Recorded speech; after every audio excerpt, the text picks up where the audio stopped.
Assalamualaikum warahmatullahi wabarakatuh. Alhamdulillahirabbil alamin. Syukurillah, puji syukur kehadirat Allah Subhanahu wa taala yang masih tetap memberi kita kenikmatan berupa kesehatan sehingga pada saat ini, hari ini kita masih melaksanakan ibadah puasa dengan keadaan sehat tanpa halangan apapun. Anak-anak, hari ini hari Sabtu tanggal 24 April tahun 2021 adalah hari terakhir kita mengadakan kegiatan Pondok Ramadan yang sudah dilaksanakan selama 1 minggu ini, dan hari ini adalah hari yang terakhir atau hari yang ke-6. Bagaimana keadaan anak-anak? Masih sehat? Masih semangat? Alhamdulillah. Anak-anak, tema kita pada hari ini yaitu tentang zakat. Zakat itu dibagi beberapa macam. Di antaranya ada zakat emas dan perak, ada zakat binatang ternak, ada zakat buah-buahan, dan juga ada zakat berupa makanan yang mengenyangkan ataupun makanan pokok. Nah, binatang ternak itu berupa unta, sapi, kerbau, dan kambing. Buah-buahan berupa anggur dan kurma. Untuk makanan pokok atau makanan yang mengenyangkan itu bisa berupa beras, jagung, gandum, ataupun sagu. Nah, di sini yang kita bahas kali ini yaitu tentang zakat fitrah. Walaupun tadi zakat bisa dibedakan atau ada 4 macam zakat, namun yang kita bahas kali ini yaitu tentang zakat fitrah. Apa tahu yang dimaksud dengan zakat fitrah? Zakat fitrah adalah zakat yang dikeluarkan oleh manusia untuk menyucikan dirinya sendiri agar kembali kepada fitrahnya. Adapun pengertian zakat secara umum menurut bahasa tadi yaitu artinya bertambah berkahnya. Adapun bagi yang melaksanakan bertambah imannya. Kalau menurut istilah syara, yaitu zakat bisa diartikan sebagai sebagian harta yang telah ditentukan kadarnya menurut syara yang diberikan kepada orang yang berhak menerimanya. Nah, kadar zakat ataupun ukuran zakat fitrah yaitu kalau di negara Arab sana itu satu sok, ukuran satu sok itu sama dengan 3 liter untuk ukuran Indonesia. Nah, 3 liter itu sama dengan 2,5 kilo. 2,5 kilo. Namun kita kebanyakan mengumpulkan zakat itu rata-rata ukurannya 3 kilo. Kenapa Bu As kok 3 kilo? Karena masing-masing timbangan itu terkadang ya, itu ukurannya tidak sama. Untuk timbangan yang masih bagus, yang masih baru mungkin, itu takarannya pasti pas. Namun untuk timbangan yang dipakainya sudah lama, nah itu berarti tidak pas atau berkurang.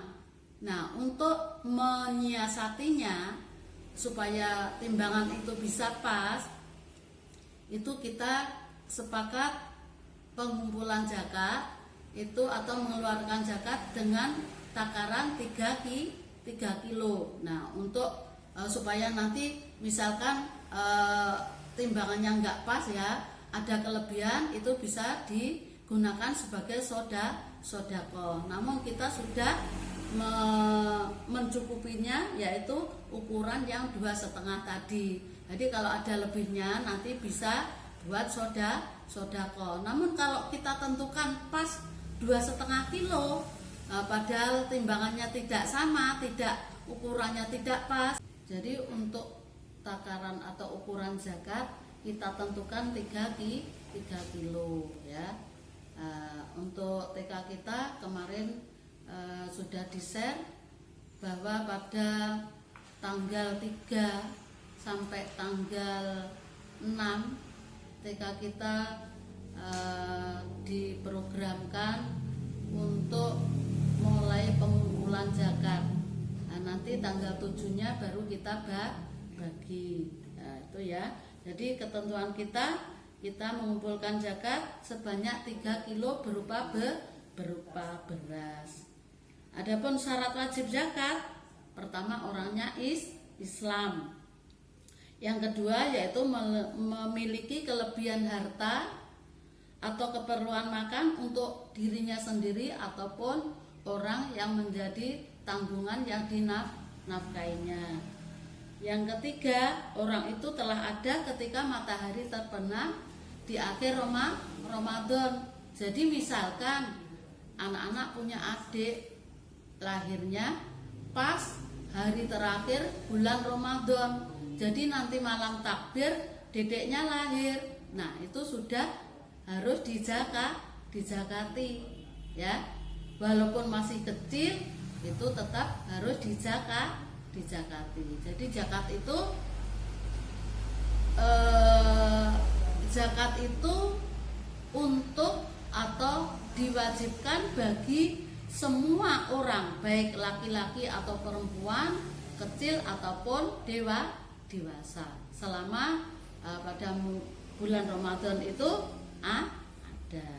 Nah, kapan zakat itu dikeluarkan? Biasanya orang mengeluarkan zakat itu ada yang mulai bulan puasa. Jadi mulai bulan puasa sampai akhir Ramadan ada orang yang sudah mengeluarkan zakat. Terus yang kedua yaitu mulai terbenamnya matahari di akhir Ramadan dan sebelum melaksanakan sholat Id. Ada lagi yang disunahkan atau yang lebih afdolnya yaitu ketika selesai melaksanakan sholat subuh sebelum berangkat sholat Idul Fitri. Bagaimana niatnya? Niatnya seperti yang sudah dituliskan di sini. Ini niat zakat yang untuk diri sendiri ya. Nah, nanti ada lagi niat zakat yang untuk seluruh orang yang menjadi tanggungannya di dalam keluarga itu. Namun kita di sini yang kita cantumkan yaitu zakat fitrah untuk diri sendiri. Adapun bunyinya seperti ini. Bismillahirrahmanirrahim. Nawaitu an ukhrija zakatal fitri ala nafsi fardolillahi ta'ala. Artinya aku niat mengeluarkan zakat fitrah untuk diri aku sendiri, fardu karena Allah Ta'ala. Jadi anak-anak nanti pada mulai tanggal 3 misalkan anak-anak setor zakatnya ke TK tanggal 3 ya, itu anak-anak harus sudah hafal baca niat ini, karena zakat itu harus niatnya keluar dari diri kita sendiri. Oleh karena itu anak-anak harus menghafalkan niat zakat ini ya. Nah, kalau belum bisa nanti minta bantuan kepada bundanya atau ayahnya atau kakaknya untuk menghafalkan bacaan niat zakat. Nah, itu tadi ya yang bisa kita sampaikan. Pertama tentang pengertian zakat, ada beberapa macam zakat tadi, namun yang kita bahas pada kali ini adalah tentang zakat fitrah. kapan dikeluarkan sudah kita pelajari bersama. Terus siapa yang berhak menerima itu kalau nggak salah ada 8 golongan orang yang berhak menerima zakat. Terus bacaan niatnya juga sudah kita baca bersama-sama. Terus yang terakhir yaitu setelah kita melaksanakan puasa selama 1 bulan Ramadan, 1 bulan penuh, terus kita sholat taraweh, kita tadarus, kita mengaji, tak lupa tadi sudah membayar zakat. Rangkaian yang terakhir yaitu setelah puasa yaitu mengerjakan sholat Idul Fitri, ya. Sholat Idul Fitri itu dilaksanakan atau dikerjakan sebanyak 2 rakaat, dilaksanakan pada akhir Ramadan atau pada tanggal 1 Syawal. Waktunya yaitu mulai terbit matahari sampai matahari tergelincir. Jadi menjelang sore sudah masih boleh mengerjakan. Tapi rata-rata sholat Idul Fitri itu dikerjakan setelah matahari terbit sekitar jam 7 atau setengah 8, diikuti oleh 2 khotbah. Nah setelah sholat Idul Fitri biasanya anak-anak langsung dilanjutkan dengan silaturahmi, ya, berkunjung ke rumah famili atau saudara-saudaranya, ke rumah orang tuanya kalau ada yang tidak menjadi satu dengan orang tuanya. Nah itu tadi anak-anakku yang bisa Bu As sampaikan terkait dengan kegiatan Pondok Ramadan. Untuk kali ini Bu As mengucapkan banyak terima kasih kepada anak-anakku semua, juga kepada ayah bunda yang sudah dengan susah payah membimbing atau mendampingi Ananda untuk menyelesaikan tugasnya, yaitu mengerjakan kegiatan selama di bulan Ramadan.